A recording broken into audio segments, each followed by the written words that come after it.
appetite thing, I'm still loving this thing. You see, you've noticed in the Bible, when they were even sealing most of the covenants, there were always something to do with eating. Yeah. Yeah? That is why she spoke about that thing. In fact, even these parties, a wedding where there is no food, Yeah. Yeah. you would rather send an email. Imagine the first miracle ever. Yes. Given in the Bible. Yes. Was at a wedding, meaning they were feasting. They were feasting. In fact, they used to call him a glutton. Yeah. And a wine bibber, because there is something that I've come to appreciate about these things called appetites. And it's amazing when you are speaking about these things, because you see, just like someone can become sick physically, yeah, for eating wrongly, Yeah. you Same. can be sick spiritually, Yeah. for eating wrong. That's true. You see, Yeah. So while you're saying that, I'm looking at, because remember, the steps of a righteous man are ordered of the Lord. Yeah. So when you give your life to Christ and you begin with one ministry, after a certain point, you feel like the energy there is done. Yes. Yeah? Sometimes it does. It happens. It Yes. happens. It happens to all of us. We've all come from different places. So you identify like, I'm now supposed to go somewhere else, and you feel that energy. But also that we are speaking at ministries where they end at the man, because Yeah. the Bible says, I've seen the end of all perfection, but thy commandment is broader. Yes. But if you start to do ministry, yeah, where ministry is not ending at the man, but it is leading man to God, that God is eternal. Otherwise, we ourselves, the ministers, would have been tired with God and would be looking for other things. So I believe also, as we speak of appetites, we need to redefine the end to which we call men to. You see, because a time why certain people get tired, and sometimes also explain to me, how come there are some people you look at in the physical and you realize this person must have outgrown this, but they seem not to outgrow it. I know. Now I believe that's the issue of lacking knowledge or lacking wisdom. Yeah. And also what So they call. explain it in the physical first. You feel like omuntu oni alidde nnyo omuceere. Yeah. Yeah? Let's go there. So I actually remember one season. Apostle stormed out of his closet and came and told us, no more rice. We're like, no more what? As in what? As in this house eats rice year in, year out every day. No rice.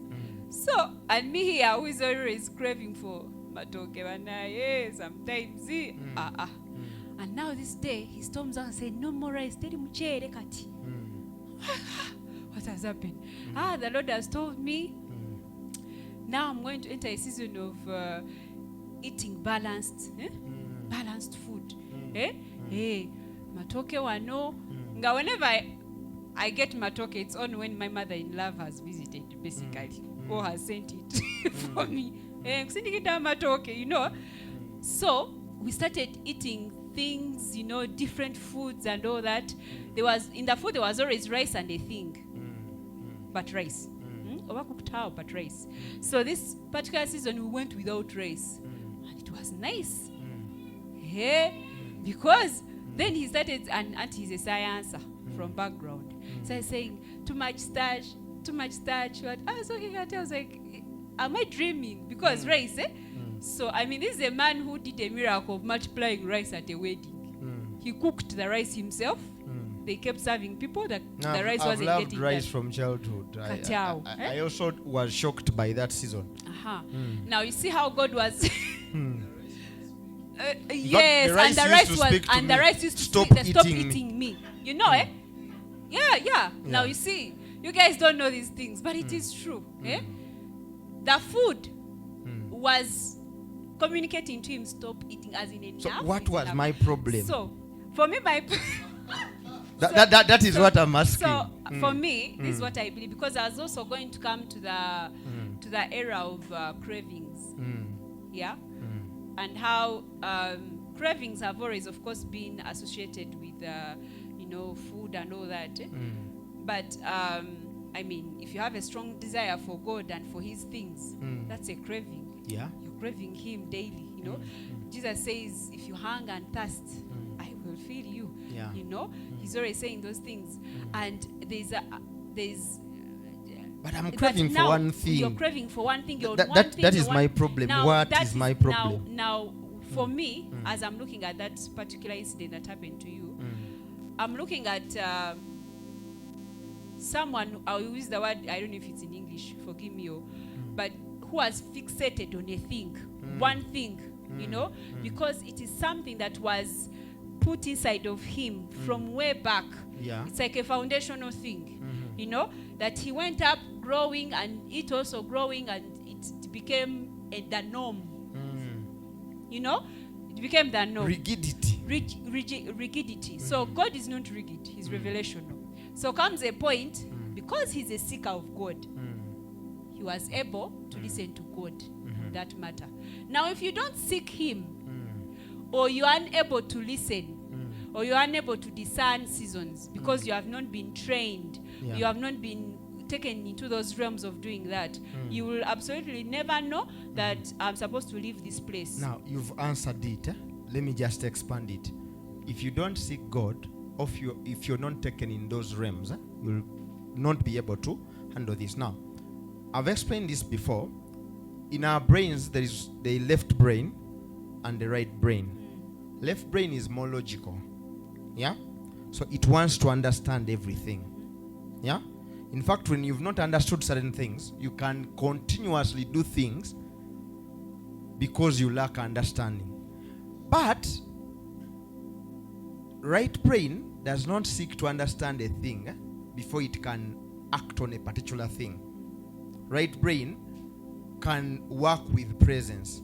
So it is very important that in all the way you study God and you study on things, you try to educate both sides. You have to have moments where you are getting teachings, like we have a teacher in the house. Okay, celebrate her. She's teaching us and we are getting that logical bit. But you notice we don't do that here. We have days also where we try to make this thing practical. You see? Now, that practicality can bypass your religions, because logic often creates religions. You understand that? Yes. Me, I like my rice. If I give you the reasons, yeah, they might not make sense to you, but they are very logical to me. Some of them emotional. In fact, I have restaurants and I rate them based on the types of rice. Yeah. Yeah? It does that. And I'll go there in particular seasons. I'm craving a particular kind of rice. You understand that? But that thing is what is disturbing us, and it is actually what is destroying inventions. Yes. You see? We can't be innovative that much. You see? I've seen these once in a while where someone gets into that brilliant mind. There's a guy we gave a prophetic word, and the guy was running a TikTok account. And when I was giving his testimony, people were telling me, you who helped him and his TikTok account now has millions of followers, you gave him that prophetic word. Your account, by then we had 500 followers. So they couldn't understand that. And I gave him a prophetic word, and he decided, he was a dancer, and he decided to put on a mask. Yeah. Now guys are calling him in music videos and all of that. You see? His thing went on. So there are those moments, magical moments, but we need to embrace these things. You need to understand why we do what we do, so that you place value upon it. You get it? It's beautiful when you're educating yourself both ways. Yeah.